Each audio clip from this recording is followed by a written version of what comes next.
Labadiena visiem! Jūs mājās šodien man ir īpašs sarunbiedrs, es teiktu, vienīgais neatkarīgais militārais eksperts Latvijā. Eksperts, kurš nav saistīts nedz ar bruņotiem spēkiem, nedz ar aizsardzības ministriju, nedz ar kādām partijām. Un tad cilvēks, kurš var un runā to, ko domā, un cilvēks, kurš pats par savu naudu uztur tātad vietni Varabunga Camp. Visiem iesaku obligāti skatīties vietne, kur militārie cilvēki, kam rūp Latvijas drošība, kas ir kļuvusi par tādu vietni, kur cilvēkiem diskutēt un izteikties un tā tālāk. Sekojiet Mārtiņš Vērdiņš. Sekojiet arī Mārtiņa Vērdiņa profiliem sociālos tīklos. Es no sirds iesaku. Un tā. Paldies. Um, Tas, ko es vispirms gribu saprast, ko es nevaru, man laikam, kā nespeciālistam, trūkst prāta saprast, es gribu saprast, cik liela ir Latvijas armija, nu, un attiecīgi, cik varbūt nu, stipra un profesionāla un tā tālāk, un cik labi apmācīta un tam līdzīgi. Un man ir, kāpēc es to vispār iesāku kā tēmu? Tāpēc, ka skaitļi. Skaitļi ir dažādās vietnēs dažādi, un nav tik viegli nemaz saprast, kāds tad īsti ir, kas tad tur īsti ir ar to Latvijas armiju. Pēdējie oficiālie cipari, ko es atradu, ko ir publicējusi aizsardzības ministrija, tie ir tādi, ka 22. gada decembrī mums bija 6700 karavīri, 7400 rezerves karavīri un 10,000 zemesargi. Nu, varbūt es nemāku meklēt, protams, bet tā ir pēdējā oficiālā informācija, ko es esmu atradzis, cik tad mums ir lieli bruņotie spēki. Vēlreiz 6700 karavīri, 7400 rezerves karavīri, 10,000 zemesargi. Tad vēl ir slavenais 20. gada valsts kontrolas revīzijas ziņojums par bruņoto spēku personāla sastāvu, kurš ir nu, manuprāt, ārkārtīgi kvalitatīvs. Viņš šī dokumentā ir minēts, ka profesionālie karavīri 21. gadā mums ir 6591, tad civilie darbinieki armijā 990, un zemesargi, kas strādā, kam ir līgums ar bruņotiem spēkiem, kuri arī tātad ikdienā strādā bruņotos spēkos, sargā objektus tur un tam līdzīgi, nu, faktiski viņi ir tā kā profesionālā dienestā. Ja. To ir 664. Tās ir 21. gada dati, kurus ir iespējams atrast. Nu, tātad, ja šos 21. gada, kas ir valsts kontrolas revīzijā, datus saskait kopā, tur sanāks 8200. Nu, jo es domāju, ka tos civilis darbiniekus un zemesargus, kuri strādā armijā, kur ir armijā, kur iet katru dienu uz darbu, un ir armijā, viņus arī varētu piesaukt, skaitīt pie tās profesionālās armijas vai kā. Tie būtu 1500 cilvēku. Nu, nezinu. Nu, to izstāstīs man. Bet, restīvi, un tad vēl un savukārt ir ļoti daudz visādu publisku dokumentu, kuros ir rakstīts, cik vajadzētu, cik mēs gribētu, cik mums vajadzētu būt karavīriem. Un te ir visādi brīnumi. Tātad Nacionālo bruņoto spēku personāla aizpildīšanas koncepcijā no 20. līdz 24. gadam ir rakstīts, ka jāsasniedz bija 9000. 9000 karavīri. Tad Nacionālās bruņoto spēku attīstības īstenošanai uz 2 gadiem. Jā. Tagad pašā jaunākajā dokumentā, ko arī prezidents dalījās tikko sociālos tīklos, Nacionālo bruņoto spēku ilgtermiņa attīstības koncepcija kopsavilkums 25. un 36. gadam, tur ir rakstīts, ka mums ir jāsasniedz 8000 profesionālā dienesta karavīru Tas faktiski sanāk gan arī mazāk nekā mums jau bija 21. gadā. Un tā, nu, katrā ziņā ne vairāk.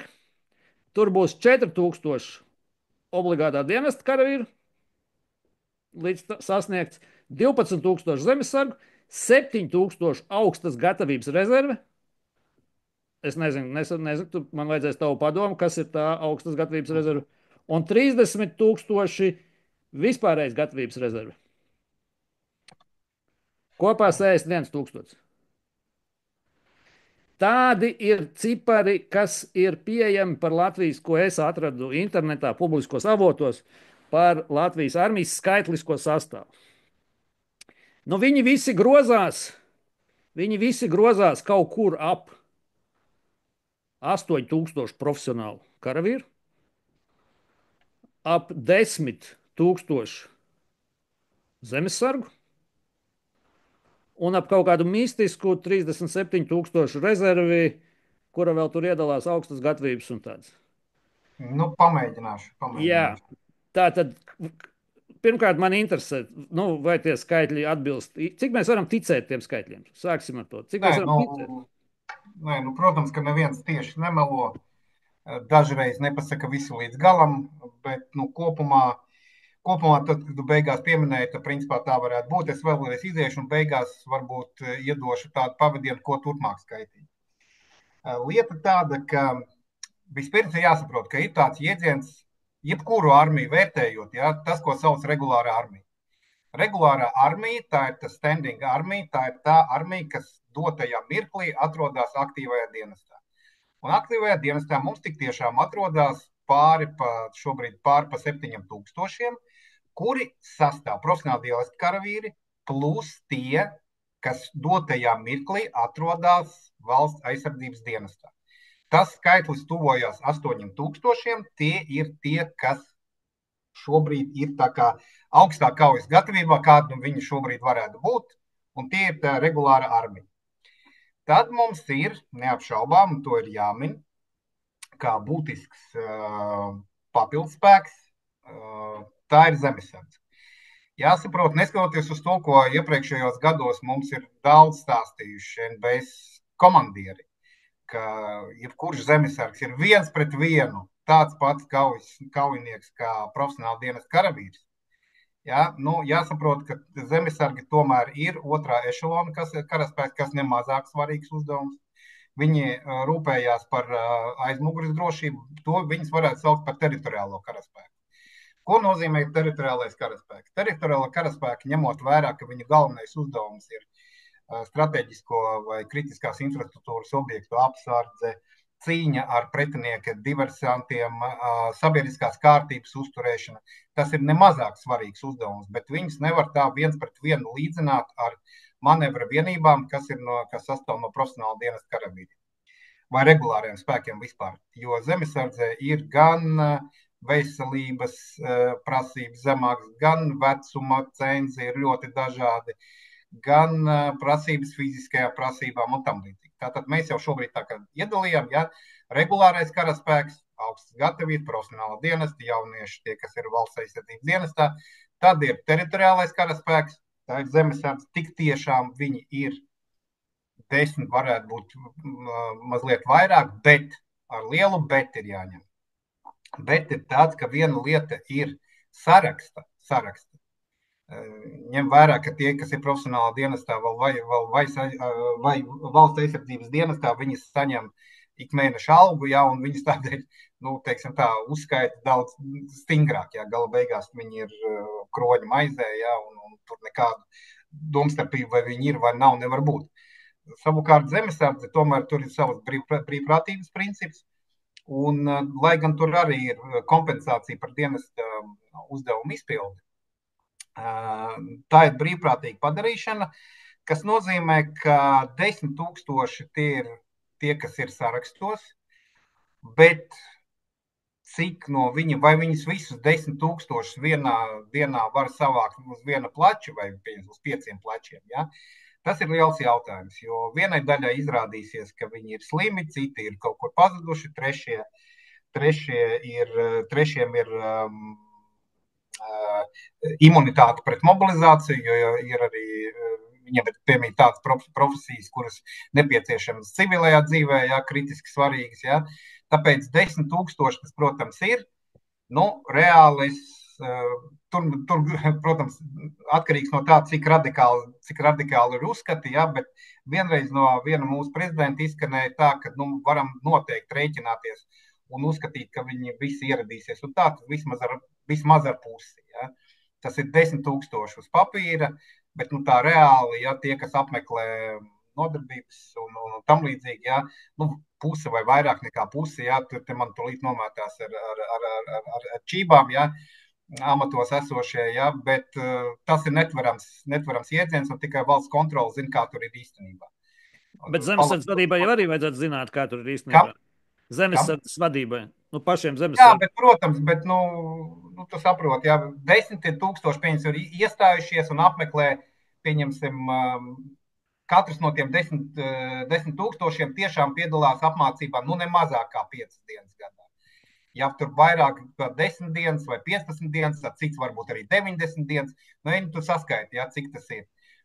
Pie tam, ja mēs runājam par mobilizācijas brīdi, vai tajā brīdī, kad viņas ir izsaukti, pieņemsim, kaujas uzdevumu izpildē, kā es jau teicu, tur var būt ļoti dažādi tie skaitļi, un var parādīties pat tādi ierindā, kuri nemaz nav šobrīd zemesardze, kuri gribēs iestāties tajā īstajā brīdī.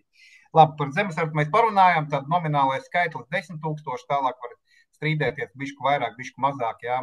Tomēr jāņem vērā zemesardzes specifiku. Es nevienu brīdi nesaku, ka tas ir slikti, bet tā ir vienkārši brīvprātīgās organizācijas specifika, ar kuru jārēķinās. Tas nav tas pats, kas regulārā armija. Tālāk, jau noteikti jāpiemina, ja mēs runājam par mūsu bruņoto spēku kara laikā, jā, noteikti jārēķinās ar 2000, vismaz 2000 robežsargu, kuri kara laikā kļūst par NBS padotiem. Ja? Viņi šobrīd ir iekšlietu ministrijas pakļautībā un padotībā, bet kara laikā viņi kļūst par sastāvdaļu no Nacionālajiem bruņotajiem spēkiem. Ja? Kur viņi šobrīd atrodas šajos ciparos? Viņi ir rezerves? Viņi tajos ciparos neskaitās, jo viņi miera laikā viņi ir iekšlietu ministrijas personāls. Viņi neskaitās nekur šajos ciparos, kas arī starptautiski, ko mēs publicējam, kur ir visādos tādos. Nē, tas ir, mēs taču neziņojam, cik mums ir policisti. Ja? Viņi ir iekšlietu ministrijas pakļautībā, bet mēs noteikti kaut kādos dokumentos minam, ka kara gadījumā arī 2000, arī 2000 robežsargu nonāks NBS pakļautībā. Okay. Un lūk, tagad mēs tuvojamies mazliet tādai strīdīgai kategorijai kā rezerves karavīri. Rezerves karavīri, lūdzu, viņus nekad nejaukt ar rezervistiem, vismaz Latvijā. Par rezervistiem sauc jebkuru vīrieti vecumā no 18 līdz 60, kurš teorētiski var tikt mobilizēts un apmācīts un izmantots kā karavīrs. Ja? Tie ir rezervisti. Arī tu, es nezinu, kāds tavs status šobrīd, ja, vecuma un tam līdzīgi, bet tu pat iespējams nezini, ka tu arī esi rezervists. Ja tev bet es lasīju to likumu. Labi, droši vien tev taisnība. Labi, mēs tulīt parunāsim tālāk. Ja? Okay. Tātad rezervisti ir tas ir tas kopējais, ja? Un tad ir rezerves karavīri. Rezerves karavīri ir, faktiski viņi šobrīd, tas gross ar rezerves karavīriem pildās no 3 avotiem. Pirmais avots tie ir bijušie profesionāli dienesta karavīri. Varētu teikt pat no 4 šobrīd avotiem. Tātad bijušie profesionāli dienesta karavīri, grib viņš vai negrib, viņš atvaļinoties no dienesta, viņš kļūst par rezerves karavīri. Tātad tas ir viens.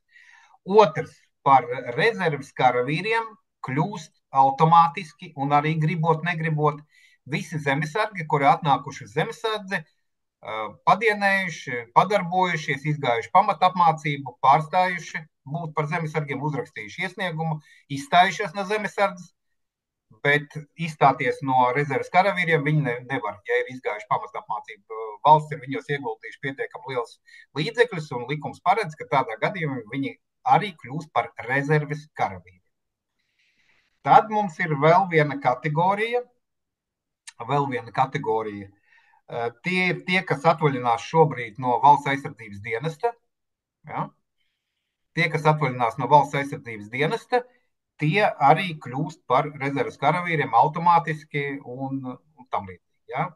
Un 4. kategorija tie, arī nosaukumā tur tā ir teikt, ka tā ir rezervistu militārā pamatapmācības kurs, kas iziet alūksni, vai mēs viņu saucam par alūksni.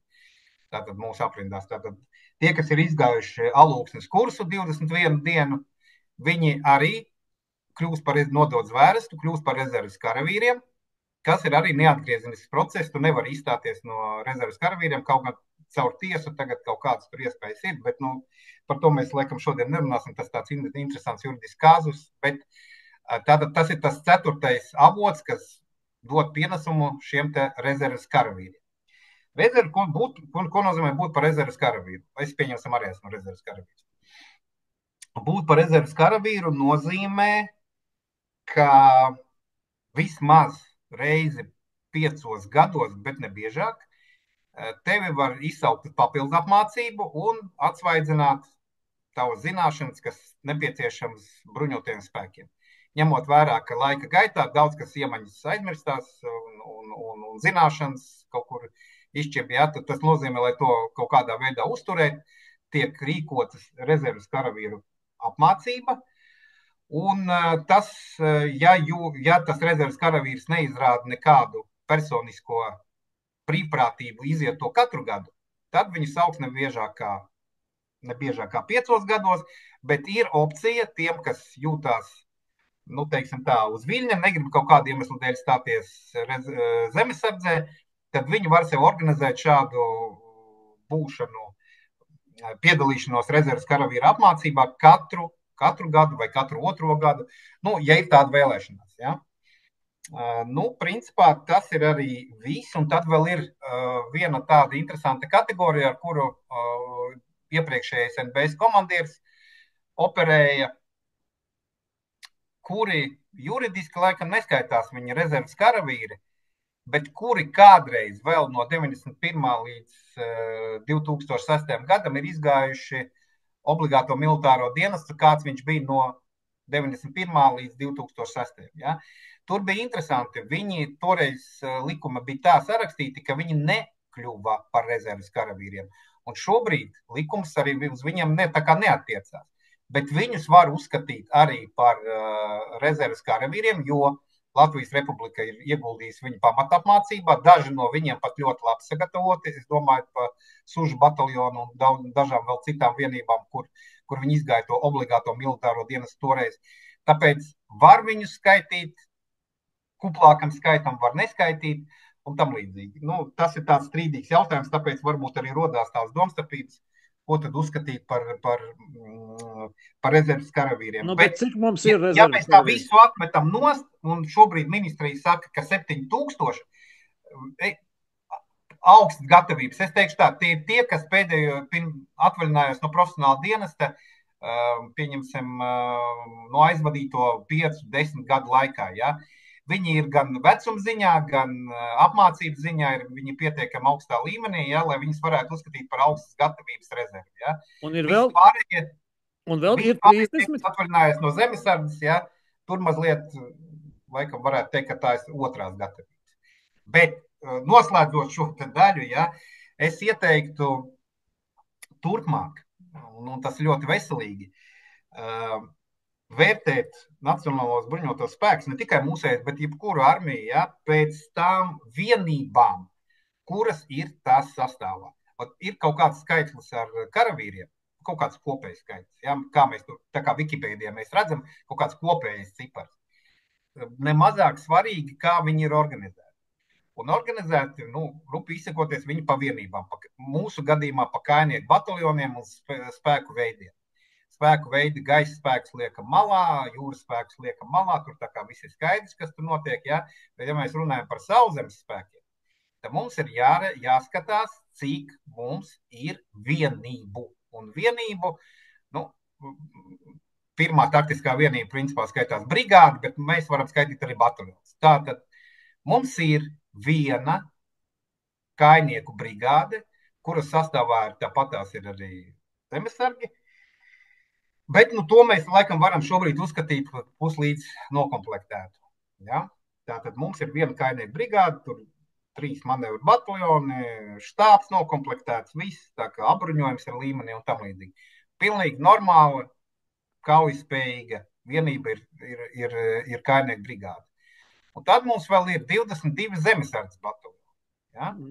It kā no vienas puses daudz, bet tur ir jāskatās, un to mēs noteikti, es gan nojaušu un tā, un no iepriekšējās dienas pieredzes un tā zinu, ja, bet šeit mēs neiesim spekulēt, ja, tur ir tā, ka tās kastītes ir vairāk atbilst, nu, teiksim tā, tas ir bataljons, tas ir nosaukums, ja, jo, lai viņš būtu par bataljonu, tur jābūt nokomplektētam gan štatam, gan bruņojumam, gan štābam, jābūt gatavam strādāt 24/7 neierobežotu laiku faktiski, ja, un vadīt šo bataljonu. Un ņemot vērā, ka viņa teritoriālā aizsardzība zemesardze mums ir, tad prasības viņiem ir mazliet mazākas, ja, bet, nu, uzskatīsim, ka teritoriālās aizsardzības 22 zemesardzes bataljoni mums arī ir. Tātad viena brigāde, 22 teritoriālās aizsardzības bataljoni, speciāla operācijas spēki, pavēlniecība, kas mums ir, nu, tas ir, te mēs runājam par tās kaujas vienībām, par kurām tiešām, nu, ir vērts runāt tieši militārajā nozīmē. Okay. Bet bišķi pie rezerves atgriežoties, tā tad tie ir reāli cipari, ka mums ir 30 plus 7, no 37 tūkstoši. Nē, 30 mums vēl būs uz to iet, un jo ātrāk darbosies, jo jaudīgāk darbosies valsts aizsardzības dienas, kā es jau teicu, tas ir viens no avotiem, kas dod pienesumu tai rezervei. Jo jaudīgāk viņi darbosies, jo ātrāk tas mērķis pildīt. Cik mums ir reāli šobrīd? Bet vēl vienu lietu jāsaprot. Tas nav tik vienkārši, kā tev šķiet. Vēl viena lieta jāsaprot, ka kļūstot par rezervi, nu, tas ir cilvēki atgriežas civilajā dzīvē. Ja? Kas notiek ar cilvēkiem civilajā dzīvē? Tas nozīmē, ka viņi saslimst, priekšlaicīgi nomirst, izbrauc no valsts. Ja? Gala beigās viņi pat varbūt izvairās. Ja? Un tam līdzīgi. Tas nozīmē, lai savāk, ja tu tavos militārajos plānos stāv 30,000 rezervi, tad tev jāsagatavo, no es teiktu, 50-60,000, jo tur būs atbirums. Dabiskais, nedabiskais, kāds tu gribi. Bet ja tu rēķinies ar ciparu 30,000, tam skaitlim ir jābūt daudz lielākam. Un to var sasniegt tikai vienā veidā, miera laikā, tas ir aktivizējot valsts aizsardzības dienestu. Par to mēs jau parunāsim. Vai ieviešot totālu obligāto militāro dienestu. Pie tā mēs vēl tūlīt nonāksim. Es vienkārši pagaidām gribu saprast tos ciparus, tāpēc, lai mēs varētu salīdzināt šos ciparus ar kaut kādiem kaimiņu cipariem un vispār. Tātad, bet tu saki, 37,000 mums nav šobrīd rezerves. Cik tad mums ir šobrīd rezerves? Es domāju, viennozīmīgi mēs varam rēķināties noteikti ar tiem augstas gatavības 6-7 tūkstošiem augstas gatavības, domāju, jo viņi nesen atvaļinājušies samērā, ja? Plus kaut kāds daudzums, bet nu, tur viņš ir, godīgi sakot, izmērīt, viņi pat NBS pats nevar. Cik tad tur ir tie, kuri atvaļinājušies, pieņemsim, no PD, no zemesardzes, no visurienes, no kurienes kļuvuši par rezerves karavīriem, ja? Bet cik no viņiem reāli varēja savākt, to var tikai veicot kaut kādus eksperimentus vai speciālās aptaujas. Ja? Formāli ir tie Excel dati, ja? Tur mēs varbūt tuvojamies tam ciparam, bet netiek veiktas nekādas pārbaudas. No, to taču viegli pārbaudīt, rīkot kaut kādas mācības, kaut kādus, no es nezinu, kas ir tā pareizā militārā. Ar tām mācībām ir tā, ka varbūt tu atceries, jo līdz 2015. gadam rezerves karavīrus nekādā veidā neaiztika, un viņi netika saukti pat reizi 5 gados uz papildu apmācībām. Bet tad, kad viņas sāka saukt ar pavēstēm, tad bija vesela virkne administratīvo procesu, kur beidzās ar sodiem un pilnīgi pamatoti, kur viņi vienkārši neieradās. Un tad man pamazliet pamainījās, course of action pamainījās, tad pa priekšu tagad uzrunā tos rezerves karavīrus, vai jūs būtu ar mieru, ja? Un tad, kad viņš dod savu piekrišanu, tad viņš saņem pavēsti. Nu labi, bet vienā vai citā veidā mēs varētu noskaidrot, cik tad ir ar mieru. Nu, vajadzētu armijas vadībai noskaidrot, cik tad no šiem 30 vai 20 tūkstošiem, cik tad kas reāli ieradīsies, tad, kad būs karš, cik kas ieradīsies. Tā problēma ir visām valstīm pastāv, it īpaši ar rezervi. Bet ir viens skaidrs, ka mēs varam spekulēt par procentiem, cik no, ja mēs uzskatām, ka mums ir rezerves karavīru, pieņemsim 100,000, ja, kā nu kurai valstī tā pieredze ir, ja, no viņiem tiešām nostādīt ierindā, mēs varam zinām procentu. Rupi rēķināt pusi. Nu, labi, skaidrs. Parunāsim par, bet tad redzi, kur ir, kāpēc es šo visu gribēju precizēt. Tāpēc, ka tajos pašos avotos, kur ir šī informācija par Latviju, tur par Lietuvu un Igauniju, tie cipari visos pozīcijās ir daudzkārt lielāki nekā Latvijai. Lietuvā aktīvajā dienestā 23,000, Igaunijā, Igaunijā 700, bet Igaunija ir pat trešdaļa mazākā. Rezerve Igaunijā 80,000, Lietuvā 104. Tur, kur mums rakstīts uz papīra 38. Respektīvi, Igaunijā, nu kā, visur šie cipari ir daudz lielāki nekā Latvijā. Nu, ļoti loģiski cipari. Un zini, kāpēc? Nezinu. Tāpēc, ka atšķirībā no Latvijas un Lietuvas, Igaunija kopš 91. gada nebija pārtraukusi obligāto militāro dienestu. Un viņi pamazām pa ķieģelītim pa katru gadu uzkrāja šo te rezervi, un tāpēc viņiem tāda ir, kāda viņi ir. Ar lietuviešiem viņi bija tādi paši gudrinieki, ja, kuri vēsture beigusies, vēstures beigas, ja, viņi tikpat nāc kaut kādā tur arī 2006. gadā arī atteicās no militāra obligātā dienesta. Ja, jo tas ir politiski neizdevīgi, grūti, resursi ietilpīgi. Priekš kā, viņi tādi paši bija, bet atšķirībā no Latvijas, Lietuva, teiksim, atskurba daudz ātrāk. 2015. viņiem atsākās, nu labi, nesauksim to pa obligāto militāro dienestu, ja, bet viņam sākās šis te kaut kas līdzīgs mūsu. Ne, drīzāk to mēs esam pārņēmuši viņu modeli. Ja. Viņi atsāka krāt atkal ieviešot savu valsts aizsardzības dienestu, un viņi sāka krāt savu mobilizācijas rezervi. Latvija atliekot un tam līdzīgi, ja, kurā mēs tur gadā sasparojamies, un tā vēl noteikti pēc vairākiem atgādinājumiem, ja, mums tā vēsture, valsts aizsardzības dienestu vēsture ir daudz īsāka, un no turienes arī tie, nu, teiksim tā, tie iztrūkumi it kā šķietamie. Bet, ja mēs gribam paskatīties, kā būtu jābūt ideāli, ja, tad mēs varam paskatīties uz Somiju, kuriem ar 5 miljoniem iedzīvotāju aptuveni. Ja? Jā, tur tāpat kā Baltijā 5,5, 5,6. Jā, viņi var būt lielāki, varbūt tā, varbūt šitā, bet savācot visus savus zemesargus, visus savus profesionālu dienestu, regulāro armiju, tad viņiem ir tur vesela virkne nevalstiskā organizācija militarizēto. Ja? Viņi apgalvo, ka viņi var nostādīt pretiniekam pretī līdz 900,000 bruņotu un apmācītu cilvēku. Apmācīt šeit ne tikai bruņot, bet arī apmācīt. Un otrādi, ne tikai apmācīt, bet arī bruņot. Es tev palabošu, varbūt tu man vari palīdzēt izskaidrot to Somijas tos ciparus. Somi raksta tā. Viņi raksta, ka viņiem aktīvais personāls ir tagad miera laikos 24,000, kara laikā 280, kuru vēl klāt tam papildina 870,000 rezervi. Tie 870, gandrīz 900,000 rezervi. Jā, tā ir tā pirmās kategorijas rezervi un otrās kategorijas rezervi. Viņi ir 1,200,000 cilvēku. 1,200,000 kara laikā. Viņi varētu mobilizēt 1,200,000 cilvēku.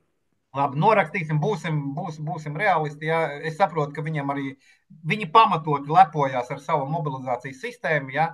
Bet es tomēr, es visu saprotu, ja? Bet tur kaut kāds atbirums arī būs. Ja? Jā, labi, visur ir, lai gan Somijā, es nezinu, kā, tas ir skaidrs kā, bet tur arī ar atbirumu varētu būt citādi, jo tur reāli es zinu jaunus cilvēkus, kas dzīvo ārzemēs, bet brauc uz mājām nodienēt, ja? Viņam ir, nezinu, studijas, ģimenes, viss jau ārpus Somijas, bet viņš brauc uz Somiju uz obligāto dienestu, un viņš droši vien brauktu arī kara laikā. Ja? Tāpēc viņam katrs 5. ir militāri sagatavots. Katrs 5. iedzīvotājs. Un līdz tādam rādītājam tas ir tas, uz ko mums ir jāiet. Ja? Bet jautājums ir tikai viens, jo tā ir tā lieta, ko nevar nopirkt ne par kādu naudu. Tas ir laiks. Ja? Jā. Un interesanti ir tas, ka Somija ļoti interesants piemērs, manuprāt, mums analīzē. Tāpēc, ka Somijā ir tikpat iedzīvotāji, cik Baltijā, tur plus mīnus 100 000. Nu, restīvi, tur tie paši cipari. Somijas militārais budžets šobrīd ir tāds pats kā Baltijas valstīm kopā skaitot. Nu, restīvi, Somi tur uz 2,3% pagaidām. Nu, tas viņiem veido tur 6 miljardus. Tur Jā, 6,2 bet, kaut ko jā, tādu. bet viņam absolūtajos ciparos tur tie ienākumi ir lielāki. Ne tikai procentos, bet viņiem arī IKP viņam ir lielāks. Tātad viņiem ciparos 23. gada budžets ir, militārais budžets ir 6,2 miljardi, un Baltijai ir 6,4 23. gadā pēc palielinājumiem. Restīvi Nu, viņiem tas pat, ir uz trim gali, jā, tikai uz trim ir jādala. nu jā, jā, nē, nu, bet Baltija jau ir jāskatās kopā. Ja mēs gribam nopietni runāt par aizsardzību, Baltija jau ir jāskatās kā viens operatīvs reģions. Es domāju. Nu, citādi mums vispār NATO nav līdz izreģiona. šim tā, NATO tā kā uz viņu tā arī skatās, jā, bet nu, tikai jāsaprot, kur ir NATO un kas ar viņu Nu, būs prātā. bet redz, mēs paši arī varētu uz to tā skatīties. Somija jau nebija visu laiku NATO. Somija uz sevi skatījās kā uz pašpietiekamu vienību. Viņi rēķinājās, ka viņi var mobilizēt kara laikā pār pa miljonu cilvēku. Un, nu, viņi rēķinājās, un es domāju, absolūti pamatot, ka nu, pie šādas armijas, pie šī finansējuma, pie šī darba, kas visus gadus izdarīts, viņas var Krievijai pretī stāvēt. Un tas ir Nu, modelis, kas Baltijai. ne tikai tas viņiem bija, viņiem visu laiku, tāpēc arī bija runa par to, ka, ja Somija stājās, tad Zviedrija arī stāsies. Un otrādi, ja Nu, Zviedrija jā, jā. stājās NATO, jo viņi viens bez otra nevar, un viņiem bija bilaterālas attiecības un līgumi, ja, kas kara gadījumā viens otru pabalstītu aptuveni tādā pašā veidā, kā 5. pants to paredz. Ja. Protams, ka viņi ir tikai divi. Ja, bet, protams, ka nevarēja būt tā, ka Zviedrija iestātos un Somija paliktu tajā vietā. Tad gan viņi būtu vietā. Tā tad Nu, vēl parunāsim par tiem cipariem. Tā tad, ja mēs skatāmies šiem skaitļiem, cilvēku skaitu, ko var mobilizēt Latvija, Lietuva, Igaunija kara gadījumā, Latvija nu, tā kā ar kārtu atpaliek visos ciparos no Lietuvas un Igaunijas. Un, nu, es nezinu, kā mēs skatāmies tur profesionāli aprindās, kā mēs skatāmies acīs kaimiņiem ar šiem skaitļiem. Bet nu, vēl. es tagad pieminēšu vēl vienu. Tur jāsaprot, ka, ja mēs, kā jau pieminēju, ja, mūsu sauszemes spēkos mēs figurējam ar vienu kainieku brigādi, ja, tad Lietuva šobrīd ir likusi iedīgļus. Viņam būs divīzija, ja, kuros tātad ir paredzēts, ka tur būs 3 manevru brigādes, ja, un viņi jau runā par divīziju, ja, sauszemes divīziju. Jā, tieši Mēs tā. pagaidām par to Mums runāt viena nevaram. brigāde, viņiem 3. Tieši tā. Nu, tāds ir tas spēku samērs. Ja? Tāds ir tas spēku samērs. Un Igauniem arī viena brigāde. Ja? Jā. Kā mums, bet Igauni ir par 600 Bet 000 mazāk. viņiem ir tā, viņi arī tur likuši iedīgi, viņi runā par otru brigādi, jā, bet jāsaprot, ka viņam tomēr, pateicoties Kaitselitam un pateicoties obligātam militārajam dienestam, ir liela mobilizācijas rezerve, un viņi tiešām iesaucot rezerves karavīrus, tik tiešām ļoti ātri var tikt arī pie otras brigādes. Un pat vēl kaut kas paliks pāri, ja. Pie mums, nu, teiksim tā, mēs, protams, papildināsim to mūsu brigādi, tā kas ir sauszemes spēku kainieku brigāde. Mēs papildināsim visu labāko, kas ir zemesardzē. Un tas, kas ir zemesardzē, tur interesanti būs, ko no viņiem veidot. Bet visticamāk, viņi būs kā apmācības centri, rekrutēšanas centri, apmācību centri un teritoriāla aizsardzība otrajā ešalonā. Es godīgi sakot, viņus neredzu vienas pašas tādas bataljonas, kāda viņi ir. Ir bijuši Ukrainā arī piemēri, kad izmantojot teritoriālu aizsardzību priekšējās līnijās. Ja? Nu, nekas labs tur parasti nesanāk. Ja? Es paskatījos arī tos budžeta skaitļus, tieši kā tu saki, vai jāstāsta nevis tie procenti, jāskatās tie cipari. Un no pēc tiem cipariem tā situācija arī ir diezgan, nu vienkārši, Latvija ir vājākais posms. Tas ir vienkārši, piemēram, 24. gadā. Tātad Latvija iztērē 1,3 miljardus ASV dolāru, lietuvieši 2,3. Lietuvieši 2,3. 25. gadā mēs tērējam 1,5, lietuvieši 3,3.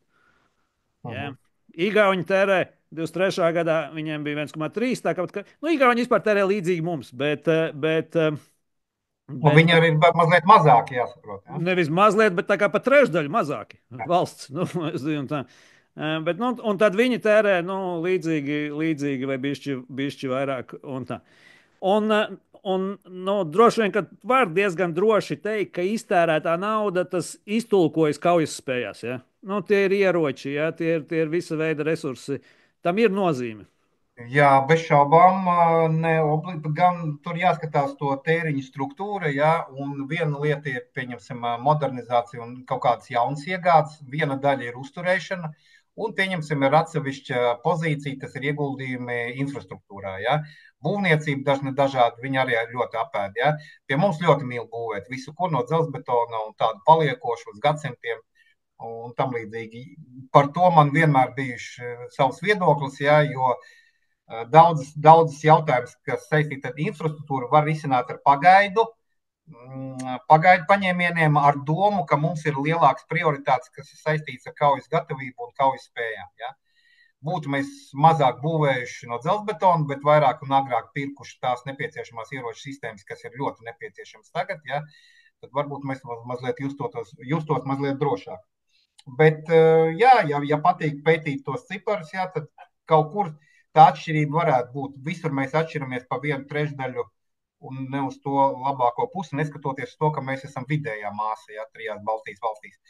Bet tas, kas prasās pilnīgi, būtu teiksim tā, tur nevis, jā, kopēt Somijas veiksmes stāstu, un tas ir viens, un otrs par kaut kādu veidu Baltijas valstu militāro uniju runāt, ja, par ko, protams, nebija populāri runāt visu laiku, kamēr 5. pants vai 5. panta liecinieks sekta, ja, bija pārliecināta par to, ka viņš ir, teiksim, akmenī cirsts, ja, un nekas ar viņu nevar notikt. Bet pašreizējos apstākļos, es domāju, ka intermāriuma idejas, es domāju, ka viņas no plāna B kļūst par plānu A pamazām. Bet pakāpsimies vēl soli atpakaļ. Tad mēs redzam, ka mums ir izteiktas problēmas ar sastāvu, ar cilvēkiem. Ar cilvēkiem visur. Profesionālā dienestā vajag vairāk, zemesardzē vajag vairāk, rezervē vajag vairāk, obligātā dienestā vajag vairāk. Visur vajag vairāk cilvēku, lai sasniegtu tos līmeņus, kādi ir tur Lietuvā, Igaunijā, kur nu nerunāsim par Somiju. Un to tagad arī, it kā par to arī visur runā. Pat tas ir visos dokumentos rakstīts. Jau cel, kuru papīru gribi, kuru koncepciju gribi, tas tur viss ir rakstīts, kā to visu vajag. Jau nezinu, no kādiem gadiem, 24. gadā jau vajadzēja. Visu tādā. Un valsts kontrolas ziņojumā slavenajā par šo jautājumu ir norādītas vairākas lietas, no kurām būtiskākās, manuprāt, tādas saprotamās lietas ir finansējums, algas. Ja? Algas, sociālās garantijas, kāpēc cilvēki vienkārši aiziet no dienesta daudzi, ja? Tur pārtrauc dienestu, tā tālāk, algas mazas, sociālās garantijas nepietiekamas, vēl kaut kas tur, restīvi, tur visādas tādas, ko varētu risināt, kas būtu saprotams problēmas un tā. Bet, manuprāt, tā ir komunikācija problēma. Tā ir komunikācija problēma. Un ja mums taču jābūt kaut kur armijas struktūrās, jābūt kaut kādam informatīvo operāciju, kaut kādām nodaļām vai kaut kādām, nezinu, un tādā. Ko viņas dara, piedodiet? Ja viņas nevar, ja kādas informācijas operācijas psiholoģiskās tu domā, ka tu veiksi, ja tu nespēji veikt tik vienkāršu operāciju, kā rekrutēt cilvēkus pats savā armijā, tad piedod, tur vienkārši visiem jāiet mājās, un ja ne jāsēž cietumā. Ja?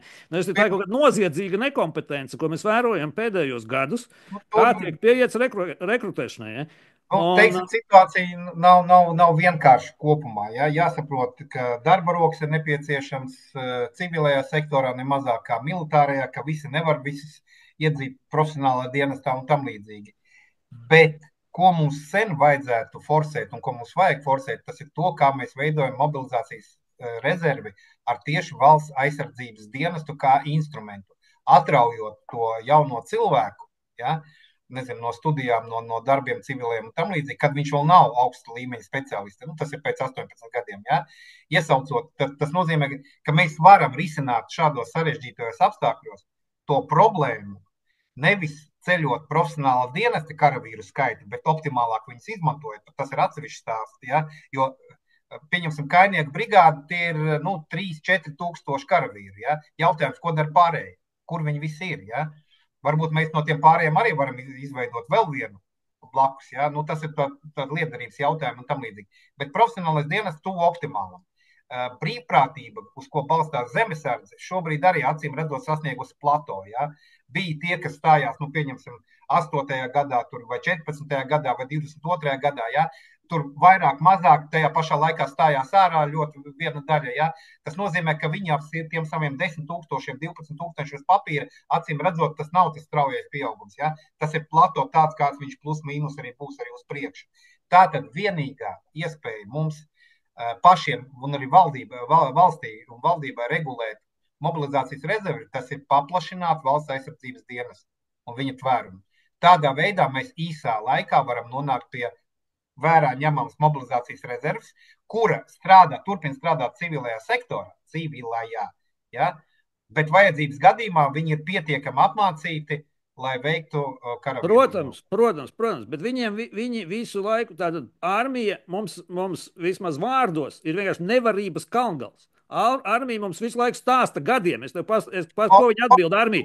To, ko tu stāsti, to nevar, jo mums nav instruktoru. Mēs nemākam piezvanīt, nezinu, uz Lielbritāniju, uz Vāciju, uz Turciju, uz Poliju. Tad mēs nemākam sarunāt. Mums ir 1,5 miljarda budžets, bet mēs nevaram dabūt 200 instruktorus nekur NATO dalību valsts. Ja?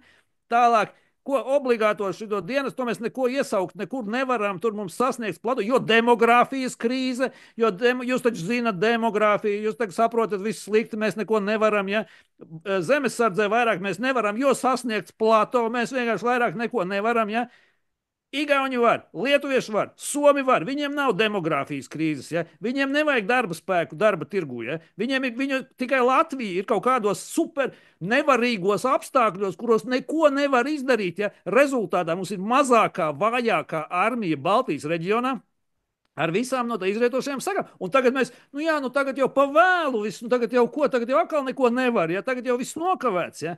Tāpēc tur bija tāda lieta, tur bija tāda ļoti smuka saspēle starp politiķiem un NBS augstāko vadību. Ja? No vienas puses, politiķi kaut ko tādu, pieņems uzdod jautājumu, vai mēs esam gatavi. Un NBS atbild, mēs esam gatavi, sen esam gatavi, visu laiku esam gatavi, ilgus gadus jau esam gatavi. Un politiķi saka, jūs redziet, ko saka mūsu NBS augstākā vadība. Ja? Un mēs ziņojam, ka visi visam ir gatavi, tad jautājums, kur ir problēma? Problēmu mēs redzam pēc tam, kad sākam rūpīgāk tur skatīties iekšpusē un tam līdzīgi. Un iespējams, ka šī atbilde no Nacionālajiem bruņotajiem spēkiem, kas skanēja iepriekšējiem komandieriem, ja, viņa bija angažēta arī no politiskās puses. Ja. Jums ir jāatbild, ka jūs esat gatavi, ka viss ir kārtībā un mēs esam neko sliktāk. Varbūt atceries, bija pat tur mēģinājumi tur salīdzināt, ka mēs esam no citas Baltijas valsts, no mums mācās un vispār pārņem mūsu viedās armijas veidolu un tam līdzīgi. Tādi visi teksti bija. Tad, kur tad ir problēma? Tad uz to brīdi nebija problēmas. Viss bija kārtībā. Un kā tu pateiksi sabiedrībai, ka mums nav problēma, bet tajā pašā laikā ir problēma? Vai nu ir, vai nu nav. Jā. Tagad atkal it kā ir. Jā, es sapratu no valsts prezidenta, ka atkal it kā ir tomēr kaut kāda problēma un kaut kas jādara, bet viss pēc plāna ejot, viss tiek darīts un tā, kamēr darīts netiek nekas. Es neredzu pilnīgi neko. Ja? Es neredzu, jo vēlreiz, tā ir komunikācija problēma. Tev ir jāvar modināt cilvēkos patriotiskas jūtas, vēlme iet aizsargāt brīvprātīgi savu valsti vai iesaistīties dienestos vai tā tālāk, celt to sabiedrības noturību, pretošanās gatavību sabiedrībā. Tas ir tādas. Par ko man savā vārds propaganda radās 19. gadsimta, pirms Pirmā pasaules kara vārds propaganda radās no tā, kā valstis sāka strādāt un kā valstis strādāja ar saviem iedzīvotājiem, lai paskaidrotu, kāpēc jāiet karā, kāpēc jāpiesakās, visi arī pieteicās. Teiksim, tas Eiropā, tās masas, taču tur milzīgs daudz, Amerikā cilvēki brauc uz Eiropu karot, ja? un tam līdzīgi. Vispār Bet, visa komunikācijas zinātne, visa PRs radās. Bernēs atbrauca pēc Pirmā pasaules kara, atbrauca uz Ameriku un saprata, ka vienkārši vajag izmantot tos tehnoloģijas, komunikāciju tehnoloģijas, kuras izmantoja vācieši un angļi karā, jāizmanto biznesā. Tā radās jēdziens public relations. Ja? Tas konkrēts džeks, teiksim, kurš CIA vēl nebija nodibināts, bet viņš līdzīgā struktūrā, teiksim, amerikāņu un tā tālāk. Tas ir, tā ir gadsimta. es tev pateikšu, kā to agrāk sauc. Vara bungas jau pastāv jau no 12. gada beigām, tas cik jau 12 gadus. Ja? Un visgrūtākie bija tie pirmie gadi, ja? jo naturāli sauc bez maz vai par Maskavas aģentu un nav ko tracināt tautu. Ja? Jā.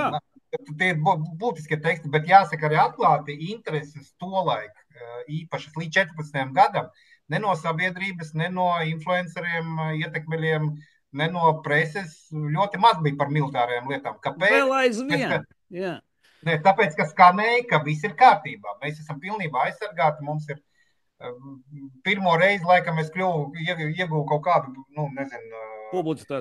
publicitāti ar to, ka es tur strīdējos ar publiski krustpunktā vai vēl kaut kur ar kažociņu un krēsliņu. Es teicu, nevar likt visus solus, ja NATO 5. panta groziņā. Ja?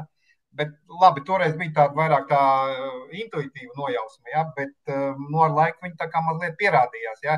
Ka spēlētājs ir tas, kuram ir kaut kādas pašspējas, ja? Kurš ne tikai visu balsta uz kaut kādiem līgumiem, ja? Vienošanām un solījumiem. Jā, bet tev pilnīgi taisnība. Latvijas armijas un par drošību atbildīgo amatpersonu viņu mīļākā tēma ir nevajag celt paniku. Ko jūs te panikojat? Ja? Ko jūs te ņematies? Ja? Viss ir labi, kāds karš, ja karš, tad domāsim un tā. Šogad nebūs nekāds karš, nav vēl redzams pie robežām nekas tur. Mēs skatāmies, monitorējam, tur nav neviens pie robežas šodien atāds tā kā mieru. Ko jūs te panikojat? Ja? Un reāli vienmēr šī tā ir apmēram. Un tieši tā, kā pateikšu, ir cita vēl formula, saucās viņa tūlītēju draudu nav. Ja? Jā, precīzi. Tūlītēju draudu nav, Bet es vienmēr šajos gadījumos atceros Garisonu, kurš teica, ka aizsardzības ministrijai nav kristāla bumbas. Ja, un ņemot vērā, ka viņam nav kristāla bumbas, tad jautājums, cik tūlītēji draudu nav, bet vai tie draudi neparādīsies pēc mēneša. Ja? Jo es nezinu, laikam tagad daudz saprot, ka armija nevar nopirkt tirgu, pieņemsim, pat pusgadu laikā. Ja? Tas ir ilgstošs, ilgtermiņa process, kurš balstās uz strateģisko plānošanu, kas ir ilgāka pat par 20, 30 gadiem, kur attiecīgie speciālie dienesti un analītiķi, ļoti labākie valstī, kādi ir, uzzīmē laika līniju un uzzīmē, kā izskatīsies, pieņemsim, Eiropas drošība pēc 30, 50 gadiem. Viņi, protams, var būt ļoti pozitīvi vai negatīvi noskaņot, tas nav svarīgi, bet pa ceļam, kamēr situācija attīstās, viņi to savu prognozi vai koriģē uz vienu vai uz otru pusi. Ja? Un politiķi, atbildīgie politiķi, zinot šo te ļoti noslepenot, ļoti slepeno prognozi par nākotni uz 30 gadiem uz priekšu, attiecīgi pielāgo savu politiku. Spriežot pēc mūsu varas iestāžu uzvedības, ja, ir tāda sajūta, ka mūsu attiecīgi analītiskie dienesti ir zīmējuši ļoti rožainu to nākotnes perspektīvu. Vai to, ko viņi ir ziņojuši, un tās bažas, kuru viņi ir izteikuši, es drīzāk uz to sliecos. Ja? Vienkārši tika paslaucīts zem tepiķa, ja? Vai ielikt vis tālākajā atvilknē. Es īstenībā nepiekrītu, ka ir jābalstās. Vienīgā prognoze, kura armijai jābalstās, ir tā, ka būs karš. Tā kā Somi. Ja? Viņi 70 gadus dzīvoja ar pārliecību, jāgatavojas karam. Nav nekādu risku. Nekas neliecina, ka varētu būt karš. Mēs gatavojamies karam. Tad viņi arī ir sagatavojušies karam. Tad, kad pēkšņi viss mainās kāda gada, dažu mēnešu ietvarā, viss pēkšņi mainās tā, kā neviens to nebūtu varējis paredzēt. Un tā, viņi ir gatavi, ja, tāpēc, ka viņi ir vienmēr dzīvojuši. Tā kā viens no Murphy likumiem skan tā, ka vienalga, par ko mēs runātu, gala beigās mēs vienalga runāsim par naudu. Ja? Tad jāsaprot tā gatavošanās karam, protams, visu laiku pastāvēja. Neviens nevar pateikt no 91. gada, kad nekas nenotika, armija mums bija, nebijām mēs nekāda Islandē, kaut kas jau mums bija. Bet jautājums, cik naudas mēs šai armijai atvēlējam Tas nozīmē tik, kā mēs uztvērām to draudu analīzi, ja, uz kaut kādā ilgtermiņa periodā.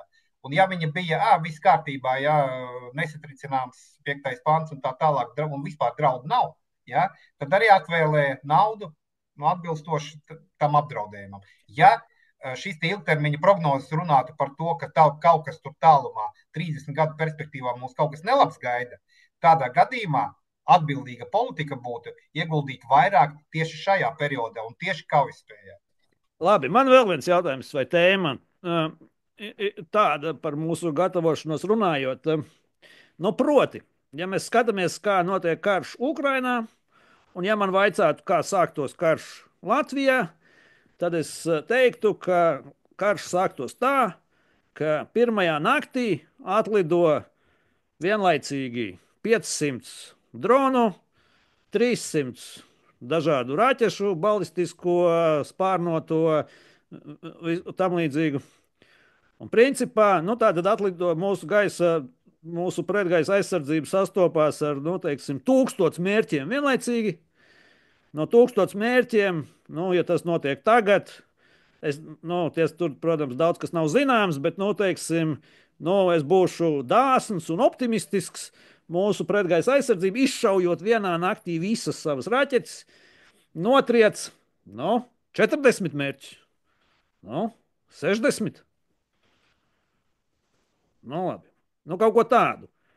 Kas nozīmē, ka 940 mērķu, raķešu un dronu sasniedz Krievu izšauto tātad dronu un raķešu sasniedz savus mērķus, iznīcinot katru NBS noliktavu, katru NBS štābu, katru visas NBS degvielas rezerves, pārtiks rezerves, ekipējuma rezerves, enerģētisko infrastruktūru, sakaru infrastruktūru, štābus un tā tālāk un tā joprojām. Tas pirmajā naktī notiek. Tad otrajā naktī, teiksim, to, kas palicis pār. Pret šo visu var cīnīties ar 4. Ir tikai 4 veidi, ko mums Ukraina rāda, kā ar to cīnīties. Pirmais un galvenais - decentralizācija. Tev ir jāizvadā savi tie munīcija un infrastruktūras, visi tie resursi, cik sīki to noslēpt var. Katrā, ugunsdzēsības depo, katrā Cibuļu pagasta pašvaldības policijas mājā, tur pagrabā stāv artilērijas lādiņu rezervē, ja? Vai katrā tur kaut kādā. Ja? Patvērtnes, kur patvērties iedzīvotājiem un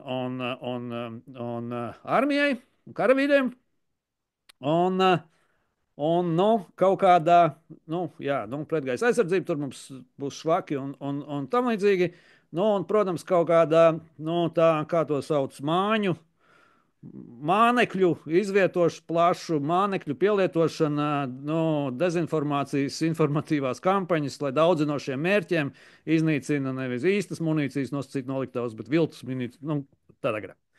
Nekas cits daudz nav izgudrots pasaulē pret šo. Es nevienā no plāniem neredzu nekādus uzsvarus, varbūt, ka tā viss slepena informācija, bet, restīvi, man ir lielas aizdomas, ka nekāda šie te decentralizācijas pūliņi, dezinformācijas pūliņi un par patversmēm mēs zinām, cik slikti viss ir, ja? Ka nekas netiek darīts. Un ja tas netiks darīts, tad manā ieskatā, kāda mēs te skaitām tur 100 000 tur, 1000 tur, vēl kaut kas tur un tā tālāk. Ja pie tādiem mērogiem, kā Krievija uzbrūk, teiksim, Ukrainā, tas visas mūsu armijas kaujaspējas var tikt iznīcināts 2 naktīs. Ja? Tagad tā. Tagad sāksim tā. Pirmkārt, sāksim ar to, ka tu esi aprakstījis šobrīd konvencionālā kara sākšanos. Ja? Tas ir pilna mēroga iebrukums. Ja? Mēs šobrīd nerunāsim par iebrukumu. Nerunāsim par 2014. gada Donbasa scenāriju, ja, par zaļiem cilvēkiem. Tas ir atsevišķs stāsts. Ja? Bet, ja mēs runājam par konvencionālo karu, tad jāsaprot, ir arī, tu visu pareizi aprakstīji, bet jāņem vērā, ka neviena valsts nevar uzsākt tādu, un arī Krievija nevar šādu mērogu operāciju bez iepriekšējai sagatavošanās. Tas ir pirmais. Otrais. Jebkāda šāda veida sagatavošanās ir padodās teiksim, tā, detektēšanai ar izlūkošanas sensoriem, nepārkāpjot robežu. Ja? Tas ir radioelektroniskās cīņas un radioelektroniskās izlūkošanas, satelīta izlūkošanas un dažādiem citiem. Piedod, man te precizējošs jautājums. Vienkārši tā, tāpēc, kā es redzu no Ukrainas, un tas ir vēl kamēr amerikāņi deva izlūku informāciju. Viņi nezina, vai šonakt būs uzlidojums vai rītnakt būs uzlidojums. Vai raķeti. Tāpēc arī notika. Tu atceries, cik tur toreiz Krievijas karaspēks gar to robežu staigāja? Ja? Gandrīz gadu pilni. Ja?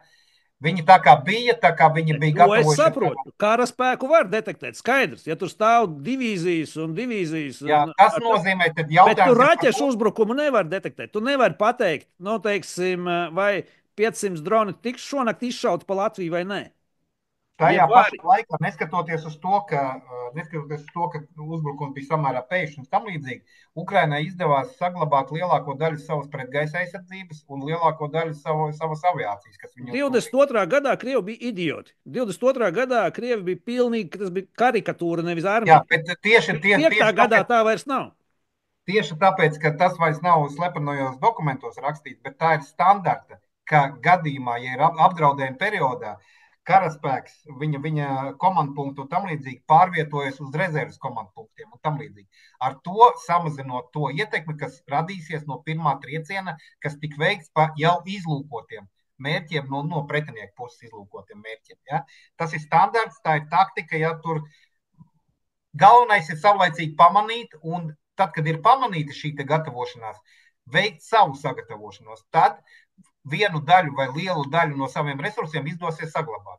Protams, jāņem vērā, ka Krievija 22. gadā nerādīja to savas labākās spējas, jo viņi bija cerējuši uz tādu vieglu pastaigu, bet arī Ukraiņi šo to sagatavojušies bija, un saglabāja lielu daļu savu resursu. Nākamais, ko es gribēju pateikt par pieņemsim to procentu, kas tur tiks notriekts, nenotriekts. Jā, mums ir jāiztur pirmo triecienu, bet mēs pagaidām vēl esam NATO. Un kamēr NATO pastāv, kaut vai ar ASV vai bez ASV, mums vēl ir Eiropas partneri, kuri tādās pašās sprukās tā kā mēs. Ja? Tāpēc uz viņu palīdzību mēs vēl varam cerēt. Kaut vai no tāda viedokļa, ka viņi uztver mūsu labāk izkauties ar pretinieku mūsu teritorijā, nekā kauties ar to pašu pretinieku savā teritorijā. Tas ir varbūt tā ciniski un ļoti mums neizdevīgi, ja? bet tā tas ir. Un tāpēc viņi būs ieinteresēti mūs atbalstīt, lai mēs nodaram pretiniekam savā teritorijā maksimālo zaudējumus, lai līdz viņa teritorijai viņš nonāk jau pietiekami novājināts. Diemžēl tā tas ir. Es tev piekrītu. Protams, ka mums gan Somi, visi kaimiņi, gan Somi, gan Poļi. Somi un Poļi bija divas tās valstis, kuras būtu visvairāk ieinteresētas mums aizstāvēt. Zviedri. Zviedri jau mazāk. Jūras robeža pēc visiem karadarbības grāmatām. Ja tevi aizsargā jūra, tas ir daudzkārt labāka situācija nekā, ja tev sauszemes robeža. Ja? Bet toties viņi atsūtīja uz Latviju savu bataljonu tagad. Ja? Jā, skaidrs, bet, teiksim, Somi un Poļi. Poļi varētu būt ieinteresēti Lietuvas noturēšanā, lai neveidojas ar Kaļiņingradu sauszemes tilts un lai paliek kā ir, lai Kaļiņingrada paliek, teiksim, atrauta un tam līdzīgi. Poļi varētu būt ieinteresēti, un Somi varētu būt ieinteresēti saglabāt Igaunijā. Protams, ka, ja atlidos Somu un Poļu F-35 palīgā, tad mēs notrieksim vairs nevis 60 mērķus, bet jau, teiksim, tur 660. Teikšu tā, ar pārsvaru gaisā mēs ļoti rēķinamies tie, kas uz sauszemes, ja, un visos plānošanās un tam līdzīgi. To, lai ko NATO vajadzētu nodrošināt, ja, tas ir pārsvara gaisā. Tas būtu liels solis, tas ir tieši tas, kas Ukraiņiem vēl tagad trūkst. Jā. Vienīgi mēs nezinām, vai NATO vēl pēc gada... Tas ir, kā saka, amerikāņi big deal. Jā. Skaidrs, tas ir super big deal, bet mēs nezinām, vai kas būs pēc gada ar NATO. Ja? Es neņemos spriest. Paprognozēsim, par sliktāko. Ja kaut kādā veidā ASV labi neizstājas. Es domāju, ka viņi klusi sabotēs, ja, bet vai nepiedalīsies kaut kur, vai uzskatīs, ka viņi atsūtīs mums segas vai ķiveres, ja, tā kā vācieši sākumā gribēja sūtīt Ukrainai. Ja. Bet paliek vēl visi pārējie, kuriem tas ir gan dzīves, tikpat lielā mērā dzīves uz nāves jautājums. Ja. Es domāju, ka uz kaut kādiem resursiem mēs varētu cerēt un tam līdzīgi. Bet šobrīd pēc iespējas mums ir nepieciešams arvien miera periods, cik ilgs vien iespējams, lai panāktu to laika deficītu, ko mēs esam izprekarējuši iepriekšējos 10 gadēs. Un tas tagad prasīs lielāks naudas ieguldījums, lielākas sāpes un lielāks moks. Jā, es tev piekrītu, ka sliktākajā gadījumā NATO saglabāsies, bet bez Amerikas. Respektīvi, jā, pie tam tieši tā. Pārsauksim viņu, ko vēl ir runa par, varam parunāt par Eiropas Savienības armiju. Ja? Jā, bet droši vien, ka tu arī piekritīsi, ka tā nav spoža ideja Eiropas Savienības armija, bet īpaši mums ir NATO. Mums jau ir NATO. Jā, pat ja bez Amerikas viņš varētu turpināties. Lūk, tev ir Eiropas Savienības armija. Visiem aicināt lasīt to 5. pantu, jūs redzēsiet, ka tur nav obligāti, neuzliek obligāti pienākumu iesaistīties tīri militāri. Ar tiem līdzekļiem, kurus uzskata par nepieciešami. Ja, tur ir tāda frāze. Nē, skaidrs, un viņš neiedarbojas automātiski. Viņš vēl tur ir viss jāapstiprina. Jā, viss skaidrs. Tādā jautājums jau nav, nevienu jau nevar piespiest ar kaut kādu papīru nākt un mirt par Latviju. Ja? Teiksim, tas vai nu būs politiska griba un loģika ģeopolitiska un militāra vai nē. Tas jau, te mēs redzam, kā Trumps, restīvi atnāk politiķis un viņš saka, es tā nedarīšu, man tas neinteresē. Cīnieties paši, ja, un visus jau nevar viņam nekur, neko izdarīt, teiksim, un nevienai valstī nevar. Teiksim, Poļi un Somi un citi uzskatīs, ka viņu interesēs ir, teiksim, cīnīties ar Krieviju šeit, jeb viņi uzskatīs, ka viņu interesēs ir glabāt resursus, taupīt resursus pašaizsardzībai un netērēt resursus, piemēram, Baltijas aizsardzībai. Neaizmirst, ka mums ir vēl viena opcija. Ja? Mēs te runājam par cīņu, konvencionālo karu, ja? Bet skaties, ka tik nesanāk tā, kā Gruzijai sanāca. Ja? Kur normāla demokrātiskā ceļā, vai pusdemokrātiskā, vai pavisam nedemokrātiskā ceļā, bet pie varas ir nonākusi koalīcija, ja? Ar kuru karot Krievijai nemaz nevajag. Nē, tas ir plāns, tas ir Putinam vienmēr ir šie divi plāni. Viņš optimāli grib, tas pats attiecās uz Ukrainu. Teiksim, ja nevarēs Ukrainu iekarot, viņam dara arī vēlēšanas, viss kaut kas padarīt Ukrainu par valsti, kur valda prokrievisks režīms un kuru rietumi ir nodevuši. Gruzijas gadījums jau ir kāds. Ne jau tik vienkārši, ka tur nonāca pie varas prokrieviskie. Tur jau ir otra problēmas sakne, ka rietumi pametu Gruziju. Ne jau velti, nav jau tā, ka tur nav atbalsta arī tiem prokrieviskajiem spēkiem. Tur ir īsts atbalsts, kurš balstās tajā, ka rietumi mūs pameta un piekrāpa un pameta. Ja? Un tas ir Putina plāns. Moldovā vēl rietumi nav nodevuši it kā Moldovu. Ja? Gruziju ir nodevuši pilnībā. Tāpēc Moldovu vajag iekarot fiziski. Gruziju var šobrīd, protams, nav jāiekaro, jo rietumi ir atdevuši to pilnībā tā. Vēl tagad Trumps ar USAID nogrieza pēdējo palīdzību tur viņu šitiem opozicionāriem. Viss Gruzija ir Putina rokās, viņam to nevajag. Moldovā vēl opozīcija rietumi vēl cīnās rumāņu ietekmes dēļ pārsvarā. Tur tāpēc ir liels militāra iebrukuma risks, ja būs Ukraina dos tādas iespējas. Baltijā tieši tas pats.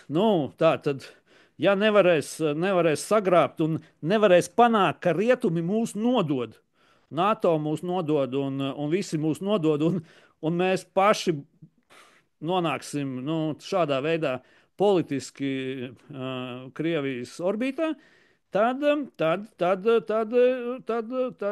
militāri. Jā. Tur varbūt būs situācija, kad tam skaitliskajam sastāvam vairs nav nekādas nozīmes. Ja? No tā arī jāuzmanās ļoti. Bet, ja mēs parunājām mazliet par to konvencionālo karu, ja, mums nemazākā mērā jāskatās uz otro scenāriju, kas ir vienmēr mums, ja, tas tā saucamais Donbass 2014. Ja? kas arī ir ļoti iespējams. Un ar tiem, jo kāpēc viņš ir īpaši bīstams, ja? Jo viņš ir zem sliekšņa variants, ja? Zem 5. panta sliekšņa. Viņš var tikt traktēts un uzskatīts, ka tās ir mūsu iekšējās problēmas, ja? Policijaskās operācijas veiciet lūdzu paši. Ja? Un tur mums arī vajadzētu būt pieklājīgs spēks, lai nebūtu tā kā Ukrainā 14. gadā, kad viņiem bija 80,000 viņiem bija uz papīra armija, ja, no kuriem 6 līdz 8,000 tikai varēja uzskatīt, ka tie ir kaujas spējīgi. Ja, kaujas gatavi un kaujas spējīgi. Tātad uz visu lielo Ukrainu no 80,000 6 līdz 8,000 tikai tādi, ar kuriem var rēķināties, ka viņi kaut ko var izdarīt. Ja. Un mūsu gadījumā, ja tiktu izspēlēts kaut kāds tur Dēpils 2025 scenārijs, ja, tad mums iespējams, ka mums pirmajām vietām būtu jātiek galā ar saviem spēkiem, un tur arī skaitīsies, cik mums ir tāda karaspēka, kas ir organizētas vienībās, kuras spēj veikt kaujas uzdevumus. Nu, bet ar to gan mums būtu jāvar tikt galā jau šodien ar šiem pašiem spēkiem.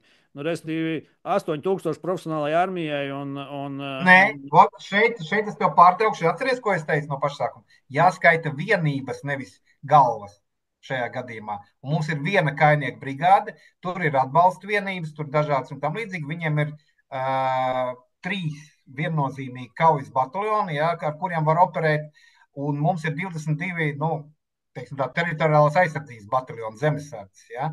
Un tas ir tas, ar ko mēs varam rēķināties. Bet, ja šie teiksim tā, nemieri vai tā operācija ievelkās uz mēnešiem vai uz pusgadu, ja, tad ļoti ātri mēs nonāksim pie tā, ka ar šiem spēkiem nepietiek, jo šiem spēkiem ir jārotē, jāatpūšās un jārutinē un tam līdzīgi. Ja. Tev arī parādīsies, ka vajadzētu varbūt kādu piemobilizēt, ja, un ko mēs tur mobilizēsim. Te arī tas ir tas jautājums. Nē, protams, ka šie scenāriji ir visu laiku aktuāli. To jau jā, mēs esam arī. Tāpēc es visu laiku runāju, nevis audzēsim, teiksim tā, mehāniski cilvēku skaitu runāsim, ja, bet runāsim par tām vienībām, kuras mēs varam likt uz kaujas lauku. Un uz kaujas lauku mēs tā mazākā vienība, ko mēs varam likt, tas ir kainieku bataljons. Ja. Un lai viņš lai viņš būtu ne tikai pēc šiltītas uz vārtiem kainieku bataljons, lai viņš būtu pēc satura kainieku bataljons, ar normāli nomengotu, nokomplektētu štābu, ja, ar normāli nokomplektētām rotām, ar atbilstošu bruņojumu, ar atbilstošu transportu. Un tad tas ir kainieku bataljons, ja, kurš ir izgājis pie tam vēl kolektīvu apmācību, bataljonu līmeņa kolektīvu apmācību. Labi, tas arī Pastāst man vēl vienu tēmu. Tā tad droni.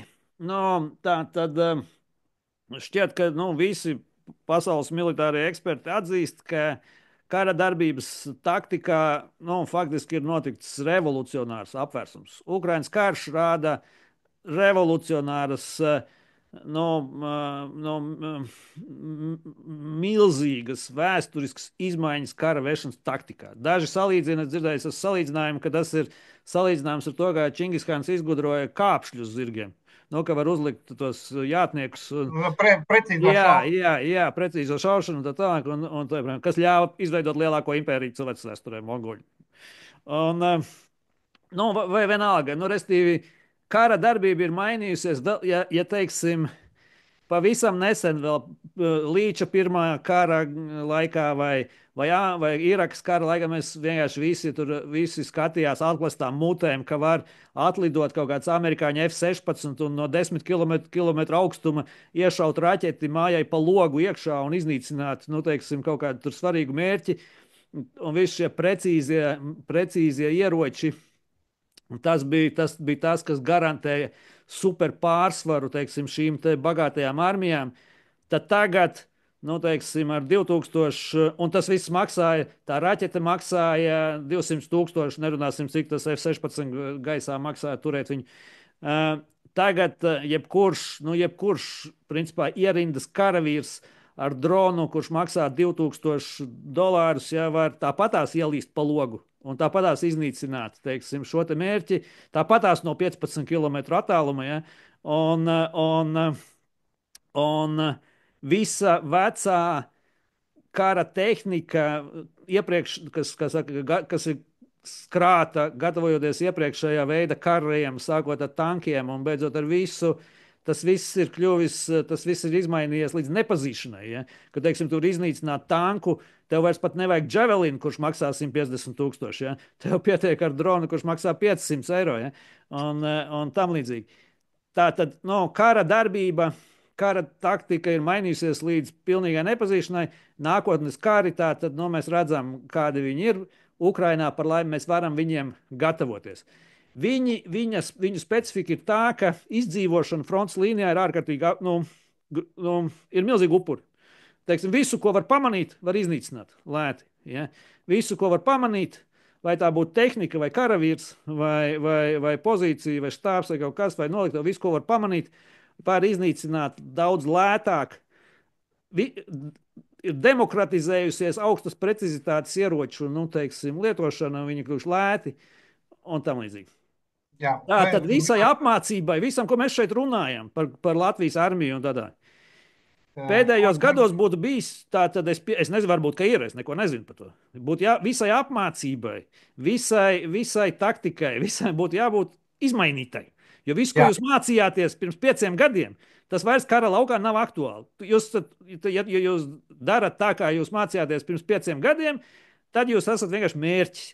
Vienīgais, ko es te varu piebilst, visi pareizi, visi gandrīz, bet ar dažām niansēm. Ja? Pirmkārt, jāsaprot, ka šī dronu revolūcija, viņa vēl nav noslēgusies, viņa turpinās. Un mēs esam viņai aptuveni pa vidu. Ja? Tas nozīmē, tad, kad viņi noslēgsies vai vismaz piebremzēsies šī revolucionārās izmaiņas, tad tādā gadījumā varēs runāt arī par to, kādas secinājumus ir izdarījuši, kādas no secinājumus var izdarīt no tā, kas ir stabilizējies un kādā veidā mēs pārveidosim mūsu taktikas grāmatas, jo viņas būs jāpārveido, jo tas, ko mācīja man, ko mācīja maniem kolēģiem amerikāņiem, tad, kad es mācījos, tad jebkurā gadījumā tas ir lielā mērā novecojis un tur būs izmaiņas. Bet jāsaprot, ka vairs, pirms 3 gadiem mēs varējām runāt par hobiju droniem, kurus nopērts tiešām pa 500 eiro, piekarina viņam granātu, aizsūt viņu, un viņš sasniegs mērķi un izpildīs uzdevumu. Bet tagad jāsaprot, ka tomēr visi mainās uz to pusi, kā arī droni sāk specializēties. Viņu specializācija un, teiksim tā, militarizācija vairs neparedz parasto hobiju dronu izmantošanu, jo darbojās arī taktika, arī prettaktika, ar kā cīnīties ar šiem droniem. Tas nozīmē, ka attīstās Electronic Warfare vai radioelektroniskās cīņas paņēmieni, kuri arī mērogojās. Viņiem kādreiz bija tranšejas līmenī, viena karavīra līmenī vai karavīra grupas līmenī, tagad jau tas ir vada līmenī, rotas līmenī, un šī tendence neapstāsies. Tas nozīmē, ka, ja mēs runājam par droniem, mums ir jārunā arī par pretdronu aizsardzību ar radioelektroniskās cīņas paņēmieniem. Ja? Bet vēlreiz saku, tur vēl viss notiek, tāpēc tagad es pat nezinu, ja man kāds pajautāt, ko tam mums ir jāpērk. Ja? Šobrīd es ieteiktu laikam pagaidīt, kamēr būs kaut kāda nostabilizēsies situācija, jo jebko, ko tu tagad nopērci pret dronu, var novecot jau dažu mēnešu laikā, un tev viņi būs jānoraksta. Bet tātad droni specializējās, un jāsaprot ir vēl viena lieta, ka tā pēdējā specializācija, kad droni tiek vadīti nevis izmantojot radiokanālu vadības, bet izmantojot optiskās šķiedres kanālu, kur tik tiešām viņi arī pēdējā laikā lidoja arī uz 20 kilometriem. Un tā, viņi prasa no drona operatoriem vairāk nekā vidējās iemaņas, un tas ir diezgan sarežģīti. Diezgan sarežģīti, tātad, ko es gribu teikt? Tāpat kā ar aviācijas attīstību bija, kad viņi notika ļoti strauji, ļoti īsā laikā, tur 20. gadsimta sākumā tur kaut kas no sākuma lidoja mazliet pa gaisu, un tagad 21. gadsimta mēs jau lidojam, un bija tad vēl tas etaps bija ar tiem iznīcinātiem, un tam līdzīgi. Kaut kas līdzīgs notiks arī ar dronu attīstību. Viņi arvien vairāk specializēsies, viņi kļūs tehniski sarežģītāki, un viņi vairs nebūs tik ļoti pieejami tieši militārā izpildījumā. Military grade droni būs īpaša kategorija ieroču, kur notiks aktīva sacensība starp zobenu un vairogu, tajā jomā. Un tik tiešām tā taktika varētu teikt, ka arī Ukraiņi to pierāda, ka būs noteiktas zonas, ir īpaši tik tālu var sniegties drona darbība, tie ir 5-10 km uz katru pusi, kur kainiekiem nav jēgas būt. Kāpēc kājniekiem tur nav jēgas būt? Tāpēc, ka viņi neaizsargā tik tālu, ja, kad viņas vienkārši iznīcina. Tātad zonas bez cilvēkiem, tā ir jau šobrīd arī Ukrainas ikdiena. Tādā nozīmē, ka nav jēgas, cik tu esi patriotiski noskaņots vai kāds tu esi precīzi šāvējs. Ja? Tu nepaspēji, tu neredzēsi to pretinieku, pa kuru izšaut, jo tev ātrāk iznīcinās tas drons. Ja? Klusi un nemanāmi. Ja, tas nozīmē, ka tiešām būs zonas, kur cilvēku nav, un dzīt tur iekšā kaujas tehniku smago, ja, izmantojot 20. gadsimta reglamentus taktiskos, arī nav nekāds jēgas. Krievija to ļoti spilgti pierādījis. Ja. Viņi mēģina to darīt, bet viņi gala beigās nonāca jau tagad līdz tam, ka viņiem pat nav tās bruņu tehnikas, ar kuru braukt uzbrukumā, kā pieņemts ir padomu taktikā. Jā, tas nozīmē, ka tik tiešām droni maina bildi, un šī bilde vēl nav pabeigta, lai varētu izdarīt tos kaut kādus galīgos secinājumus. Bet galīgie secinājumi varētu būt tādi, ka tas laikam ir, ka dronu karš specializējās un militarizējās. Un hobija droni, ja mēs domājam, tas ir viens etaps. Bet tā tad, ir lietas, kas ir skaidras. Būs vajadzīga visa veida pretdronu ieroči, sākot ar elektroniskās pretdarbības, beidzot ar kinētiskas pretdarbības ieročiem. Ir skaidrs, ka ir īpaša nozīme tātad uz zemes esošo spēku un tehnikas stēles tehnoloģiju. Respektīvi, mums ir jāpaslēpj cilvēki. Jāpaslēpj, tām tehnoloģijām, kas padara tevi neredzamu. Neredzamu visa veida. Tā ir skaitā visu veidu spektros tevi neredzamu, vai tavu tehniku neredzamu un tā tālāk. Šī veida tehnoloģijas, teiksim, šo veida tehnoloģiju attīstība, visu veidu pretdronu un tā tālāk. Nešaubīgi, ka mēs nevaram sēdēt un gaidīt, kad beigsies revolūcija, un tad mēs pieslēgsimies. Mums taču armijai būtu jāsāk. Tie paši dronu operatori būs vajadzīgi milzīgā skaitā. Ja? Es arī pateikšu, kāpēc milzīgā skaitā. Ja kāds domā, ka dronu operatori tas kaut kur dziļi aizmugurē, ja, un tur puslīdz droši daudz tādu es redzēju, es būšu, ja kas dronu operatori. Tad jāpaskaidro, ka viena no taktikām no abām pusēm, no Ukraiņas un no Krievijas, ir medīt nevis pašus dronus, bet dronu operatorus. Protams. Un ņemot vērā, ka katrs grib, lai tie droni lido ar vien pēc iespējas tālāk pretinieku zonā, tie dronu grupas tiek izvirzītas uz priekšu. Protams. Ja, būdam uz priekšu, viņam tur gan aizstāvēties pašiem vajag, gan maskēties ļoti izcili, ja, un veikli darboties tā, lai viņas nepamana un viņi var paspēt aiztīt makšķers ātrāk nekā viņa pretinieki minmetēs atradīs. Ja. Tāpēc dronu operatori ne tikai tāpēc viņi ir vajadzīgi daudz, bet tāpēc, ka tas ir arī ļoti svarīga profesija militārā un arī tur, teiksim tā, apgrozījums tur arī ļoti strauji notiek. Kas attiecās uz mums, jā, mēs joprojām esam kaut kas jau notiek šajā jomā. Tagad ir dzirdēts, ka ir piešķirti līdzekļi kaut kādi, jā, un kaut kas tur notiek attiecībā uz dronu operatoru apmācību, bet es vēl biju dienestā, tas bija jau tagad var teikt 25 gadus atpakaļ parādījās pirmie piedāvājumi par droniem NBS, jā, un sākās pirmā testēšana, kā tagad pieņemts, un pārbaudas. Ja? Tie bija tieši 20 gadi atpakaļ, un ja mēs tagad ir 25. gads, tad pa 25 gadiem mēs nonācām aptuveni turpat, kur mēs bijām. Ja? Dīvainā kārtā. Kaut kas jau tur visu laiku notika. Tur, principā, vienmēr var pateikt, ka droni mūsu armijā ir ķeksis velkam, ja? Bet šeit ir jautājums ir īstajā vietā par piesātinājumu, jo tās vienības, kuras es minēju, ja? Viņam ir jābūt piesātinātis. Jau tagad Ukraina rāda, ka līdz vada līmenim, pat varbūt nodevis līmenim, ja? Un nevis ar vienu dronu uz 30 cilvēkiem, bet iespējams jau ar 10. Tas tagad visiem tagad tā kā ir, protams, bet vai tas mums šobrīd ir?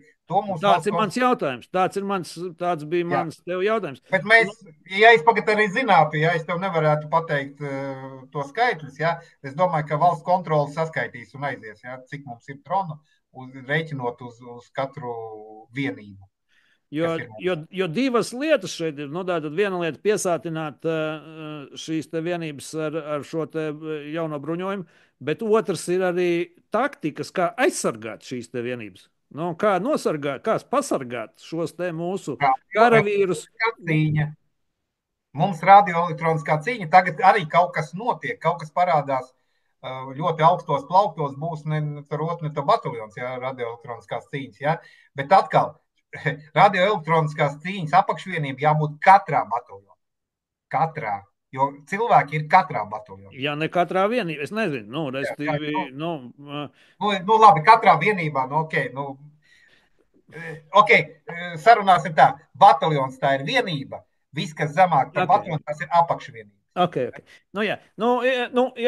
Īsāk sakot, mans jautājums bija par to, kā tev šķiet, cik Latvijas armija ir spējīga ātri reaģēt uz izmaiņām karalaukā. Teiksim, vai cilvēki, ko mēs šodien iesaucam un šodien apmācām, un tā tālāk, vai viņi jau tiek apmācīti šim karam, nevis iepriekšējiem? Es tev varu pateikt arī mazliet no savas pieredzes, ja kaut kādi procesi notiek, un kaut kas notiek, bet jautājums ir par to, vai viņi ir pietiekami ekstremāli, intensīvi un plaši, ja, ņemot vērā problēmas svarīgumu. Kaut kas notiek, nevar noliegt, bet vai tas ir masveidā un tas ir atbilstoši apdraudējumam, par to es domāju, ka es varu droši pateikt, ka manā skatījumā tas ir nepietiekami. Nu, labi, Kaut kas Mārtiņ, mēs esam daudz norunājuši. Es domāju, mums šīs sarunas būs jāpaturpina. Nevar visu vienā reizē izrunāt.